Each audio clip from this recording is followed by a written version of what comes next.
Bonjour, je fais une petite vidéo parce que j'ai enlevé le pare-choc avant de la Mini et je me suis dit que pourquoi pas faire une vidéo en même temps de ce que je vais enlever et trouver surtout. Déjà j'ai trouvé ça. Alors je ne sais pas si le système de verrouillage est pété ou c'est une voiture qui a dû toucher, hein. Donc moi ce que j'avais fait auparavant c'est que j'avais enlevé les intérieurs d'ailes de la voiture. Elle est très basse, hein. Moi, j'avais déjà enlevé les intérieurs d'aile. Mais pour enlever le pare-choc, vous ne serez pas obligé d'enlever totalement l'intérieur d'aile. Vous serez obligé, vous enlèverez juste ce qu'il y a ici de l'intérieur d'aile. Vous verrez, vous avez des petites agrafes. Vous voyez des trucs que vous enlevez avec ça là. Hop, qu'il faut enlever avec ça. Donc vous enlèverez, vous avez aussi des vis Torx, des petites vis Torx. Je sais plus si c'est du T20 ou je ne sais plus. Vous aurez style des vis avec ça. Voilà. Donc, ce que je vais faire en premier, moi, ce que je vais faire, j'ai enlevé voilà, tout ça par le biais de cet appareil. Mais vous pouvez prendre aussi un tournevis si vous n'avez pas ça avec vous. Voilà. J'enlève déjà, il y en a 4. J'enlève les 4. Voilà, donc, voilà les 4. Je les mets avec ceux des intérieurs d'ailes. En fin de compte, je sais pas, hein, dans le pare-choc, je pense que là, vous voyez, ici, partout, il doit y avoir des soucis. Normalement, vous passez un tournevis dedans, enfin ce que vous pouvez, et vous décalez vous les décalez. Voilà. Vous voyez, c'est pas évident par l'intérieur normalement. Vous tirez un peu votre calandre et vous enlevez tous les tétons. Vous les décalez. Donc, pour l'instant, elle avait resté là. J'en profite pour vous montrer comment je l'ai levé. C'est une Mini Cooper D. De 2010, donc enfin elles sont très basses quoi les mini, hein.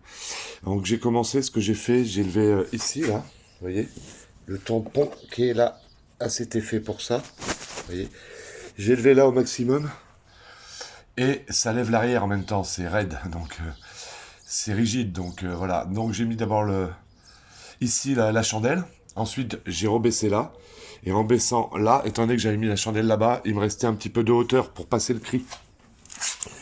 Ce que j'ai fait après, j'ai posé le cri sur le berceau là. D'ailleurs que je vais refaire, vous voyez, tout rouillé. Je l'ai posé ici, le cri, j'ai passé dessous. Je sais pas si vous verrez, entre la roue, là, ici, là. J'ai passé dessous. Et je l'ai mis là, ça m'a permis de lever ici, là, et de mettre le cri ici. Ensuite, là, ce que je suis en train de faire, je suis en train de lever ici. Bon, il faut avoir la chance d'avoir un cri, comme j'ai un gros, mais avec un petit cri. Sur d'autres voitures, je le faisais avant. Maintenant, j'ai la chance d'avoir ça. Et 4 chandelles, hein, c'est le mieux, hein. Donc, je lève ici. Vous voyez, c'est en train de lever là-bas. C'est tellement rigide que ça lève là-bas. Donc, je lève doucement. Et en même temps, je vais regarder de temps en temps de l'autre côté si les chandelles ne bougent pas, si les pieds ne basculent pas, si tout va bien. Donc, je la prépare, je la mets le plus haut possible. L'idéal, c'est de, si vous enlevez vos roues, c'est de les desserrer quand elles sont au sol. Pas une fois que c'est levé. Bon, ensuite, là, je suis dans l'aile. Vous voyez, la roue est là. Hop, vous enlevez le, la prise de l'antibrouillard en bas. Vous voyez, de chaque côté, vous avez un taquet. Vous appuyez en bas. Si c'est un peu oxydé, vous prenez un tournevis plat. Vous appuyez en bas de chaque côté. Je ne sais pas si vous verrez bien. Là, voilà. Non, ici, voilà. Vous voyez la partie striée, là, où il y a mon pouce. Vous faites de chaque côté et vous l'enlevez. En haut, pareil, sauf qu'il n'y en a qu'un seul. C'est sur ce modèle-là, la R56.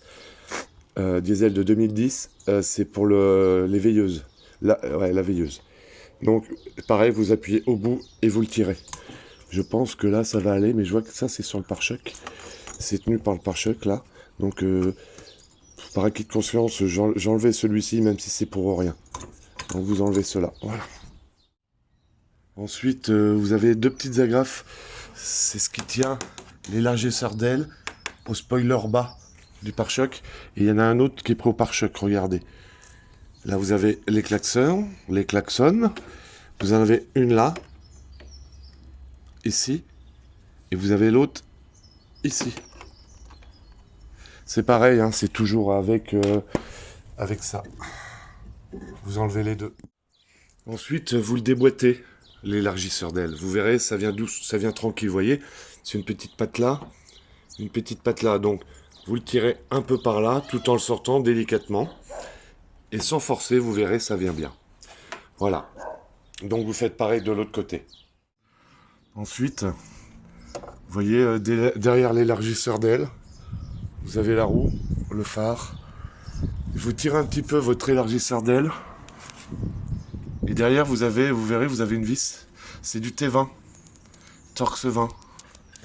Là. Alors, vous pouvez essayer de dégrafer pour avoir plus d'accès. Mais le problème, c'est que vous avez des agrafes derrière, enfin, des clips en plastique, vous risquez de les casser.